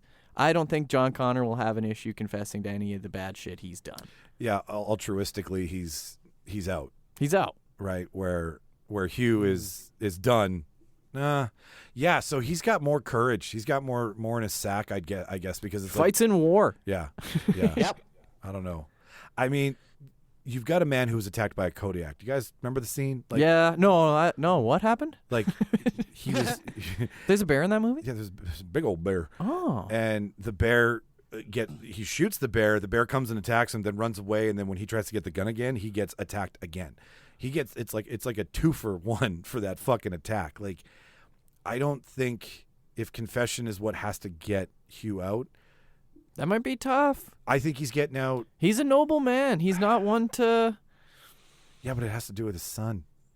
Yeah, it's war crimes against family versus war crimes in general. You made it about his son. You made it about robots. Martin, what are you making it about? I mean, like I said, tough one. Tough one. But I think I gotta say this: when you said, I think his determination, like John Connor's determination, is the deciding factor. I think he's the chosen one. He's the chosen one. He has to. Yeah.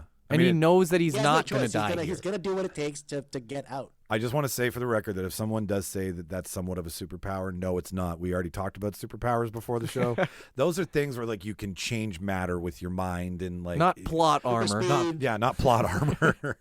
So like I mean, yeah, because Mr. Bean's got plot armor. Yeah. Oh, Mr. That's how he made it so far. If anybody's got fucking plot armor, it's Mr. Bean. No. Okay. Yeah, I'll concede. So is that a Charles versus Charles? It's Charles in charge, baby. Charles is in charge. In charge of our days and our lives. So it's Mr. Bean versus John Connor in the final. So depending on what the last trap is, he did. He did. So Martin, first of all, who do you want for which category? Which one of us? You guys can pick. What do you guys? Well, you do Bean, I'll do. Sounds good. John Connor. Let's just keep going that way. We've taken him to the final. We've already lost. Yeah. Who thought we'd be here? Right? Like what the fuck? He just outpicked us. And listeners, stay tuned. We're gonna throw We'll read a couple of yours out there. If you sent in a suggestion, we got a few of them. So we've got now with Hugh out. We've got reverse bear trap or steam maze. Martin. Let's go. Let's do the steam maze. Steam maze. All right. Fun one. Okay. Hot, spicy. So, steam maze. I could see Mr. Bean getting fully naked for this. Yeah, he's gonna come up with a 10. Yeah. So the trap was in the third of a series of tests. It was located in the boiler room of an abandoned Rowan Zoological Institute. That's where they keep Mr. Beans. That's where they keep Mr. Beans. That's where the Mr. Beans of the world are kept, in the Rowan Zoological Institute. Jimmy, this fucking round was meant for me. Not too late to be a pirate. The room itself was divided into two levels. The first person tested in the trap was chained to a wall on the lower floor. A device was strapped to the victim's chest, which would be activated after 90 seconds and thereby shoot a pointy metal rod through the test subject's head. Jesus. Once the game began, the victim had to progress through a passage leading to the other side of the room.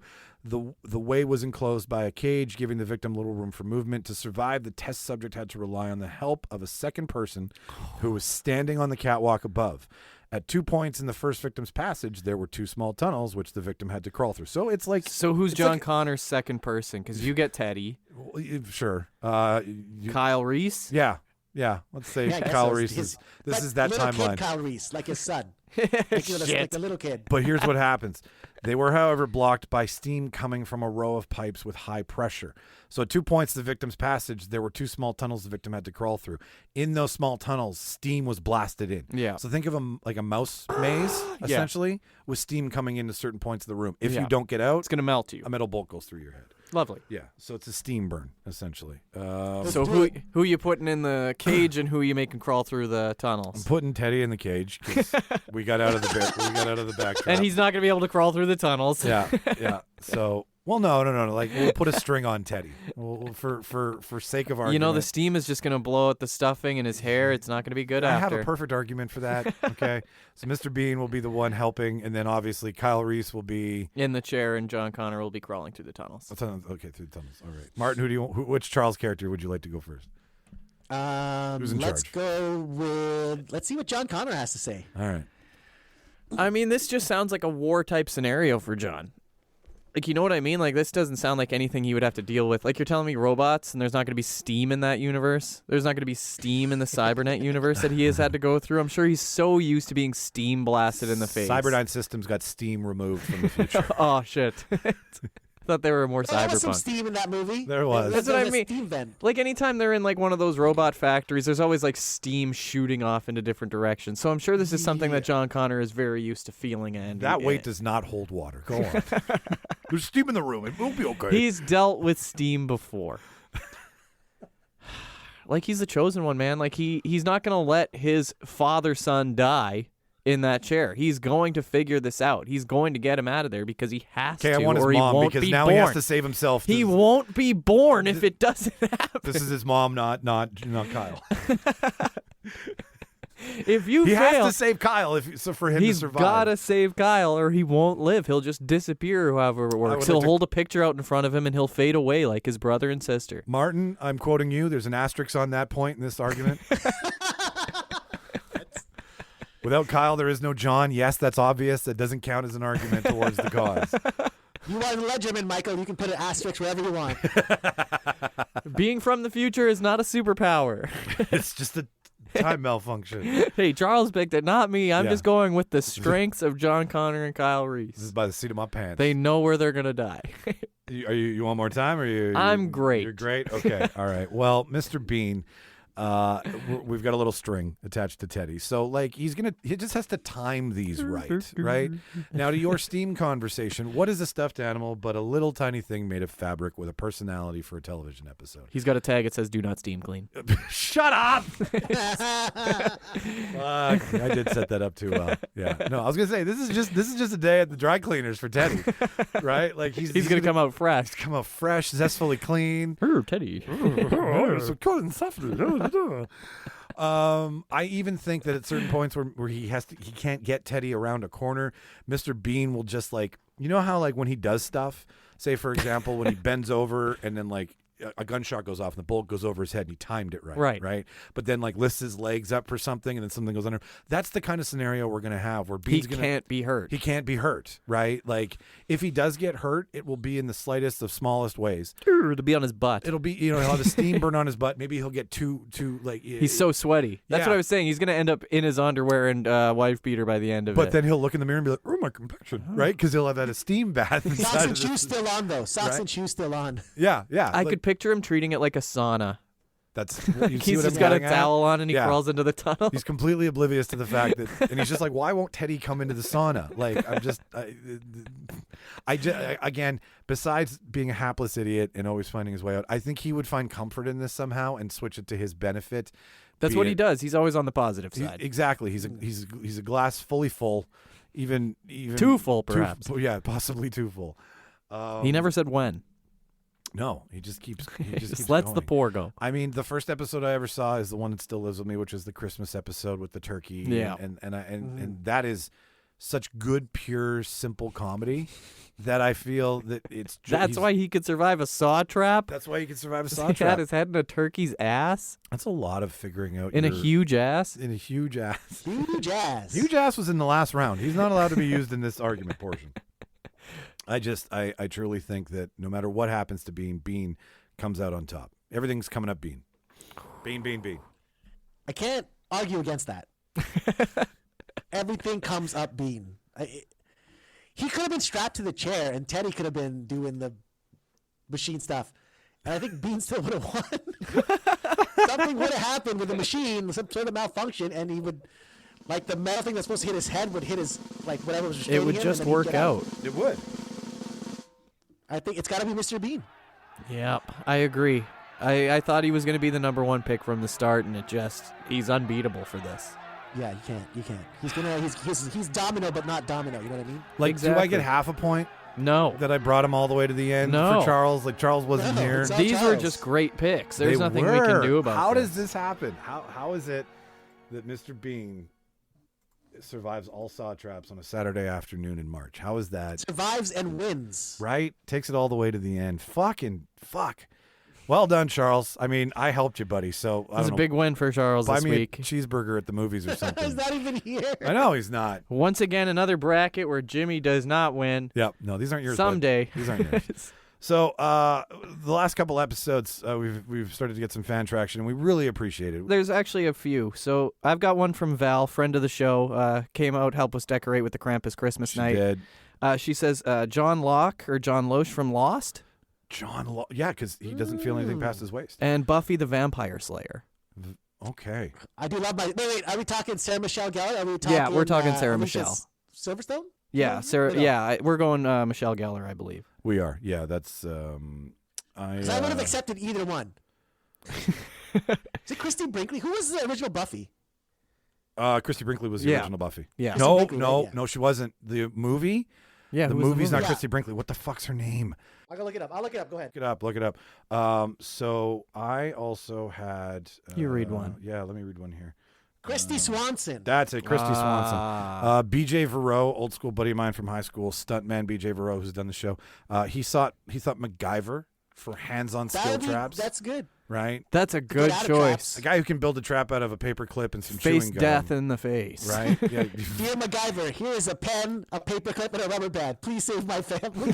And then we also had Smash himself in the face. we also had Sherlock. I forgot about but that one. Cumberbatch is Sherlock. For I like that one. That's a good one. The for TV just- series, right? I had a Sherlock suggestion as well. powers of deduction, being able to kind of, like Mine was a Robert Downey Jr. Sherlock. sure, suggestion. yeah. And which one's Sherlock, better? either way, I Yeah. think is a good one. Nate, show lover, Nature Nate? Nature Nate thought Edna Mode from Edna Mode's a great choice. That's from The Incredibles. The Incredibles, Edna Yeah, Mode. the costume designer. And then That is also a great pick. Ace Ventura made the list as well too. We have Just another failing upwards kind of guy. Yeah, I failing could see upwards him guy doing could've made it. yeah. I like Darcy Waite's suggestion of Kenny Powers from Eastbound and Down. just a refusal to give up from that guy. Val threw you some. Val threw me some too. She picked Elle Woods and also Clarice Starling from Sons of the Lambs. I mean, that woman walked around without night vision goggles and found Buffalo Bill. That's a good point. Right? She's used to being around depraved No fear. psychos. No fear on that woman. We've got Jack from 24, Jack Bauer. Jack Bauer? Oh, Jack Bauer. Yeah, but he can't yell, put the gun down. There's no gun involved in any of It's a these. country and won. He went against Yeah. China and won. Yeah, he's got the Saw has to be a country. It can't just be. Not with that attitude. That's all I had. What else do you have? Let's see. Walter White from Breaking Bad from Carly. Because That's he's a going good to sell some suggestion. meth and what's this? Is it Heisenberg? We did get a Mike He's gonna Ehrmantraut. die anyway, so Somebody just said John Rambo. Yeah. One of my favorite, Barry, I really think would do quite well in this. Barry is a sociopath who likes to kill. So Exactly. he's got the mind of someone who would want to do this. I could see him. Yeah, he would do a very good job. There is always a way out, even outside of, I think, the way that, like, if you really, maybe we should get an engineer on the show and be like, what trap could you truly survive? Huh. Right? Discuss the actual built trap and how that would work, and if they could assemble one for us. Fuck, this was fun. Martin, thanks for being such a good sport and judging the whole thing. It's nice to see Thanks you for getting me out of lose. the first round. It's also nice to see you not in the end so many times. We did it. Oh, Michael, put an asterisk on this episode. yeah, no, definitely. Asterisk. It's the. We're just gonna make a T-shirt with an asterisk on it. I would like to say. That's good branding. That's really good branding. Listener, I would like to say to you that if you have a choice in the matter, Jimmy and me and Martin would love to hear it and talk about it on the next episode. So in the show notes, there's a link to our voicemail and our Cora. If you want to use either of those, you can ask a question or you can leave a voicemail with. We'll play it on the show. We'll play it on the show. We'll play it. We'll play it. You don't have to leave your last name if you don't want to. You can hide behind a pseudonym, come up with whatever screen name you want. Dixie Normus. Yeah, Dixie Normus, huge ass. Huge ass. Right? Huge ass. I'm huge ass. Amanda Hug and Kiss, like whatever you want. Anything from The Simpsons would do, because I won't know about I'm a it. big butt. My butt's big and it smells. Yeah, big. I have a huge butt, big butt. But yeah, we want to play it on the show. So do that if you're so inclined. All the butts. If you have an idea for another bracket for us that you'd like to do as well too, you can answer. You can answer at the Cora page. You can send us a voicemail for it. We'll take it into consideration and give you props for it. It's a lot of fun to be a part of stuff like this. Jimmy, is there anything else I'm forgetting? No. Nice. The answer I was looking for. I was ready to give more, but okay. I don't think so. That being said, listener, thank you again for tuning into another episode. If this is your first time, the easiest way to support the show is just subscribe. We've got a lot of monetary ways that if you want to and if you can feel like buying a T-shirt or donating to the cause, that stuff just goes back into making the show better for you. But if you can't, that's no big deal. We're fine. We're all fine here. We got lots of kookaroos. Or everyone just email Blue Chews and have them sponsor the real Yeah, debaters. if you did that, that'd be even better. I want to buy you guys, but I just don't have a promo code for it. And here's a podcast that I like. You should have them to give you a promo code for it. TheRealDebaters.BlueChew. Big rock hard moment of the show. That could be inspired That's too by long you. of a promo code. It is too long of a promo code. It's a lot of typing. But the point is that if you just can subscribe to our brand of comedy and our method of madness here and how we talk about cinema, that is the best thing you can do. It keeps us going. Keeps us going. Keeps us going inside of our souls, as well as literally in the game of podcasting. So We're the number 2 in Canada. we are the Winnipeg, Canada. sure. As far as the Uniter goes. as far as United goes, that's very true. I've been Michael. Jimmy. Out in Vancouver. I'm the Pirate Martin. Yar. We've been your Real Debaters listener. Tune in next week for another episode. Watch all the movies. Say bye-bye, everybody. Bye-bye.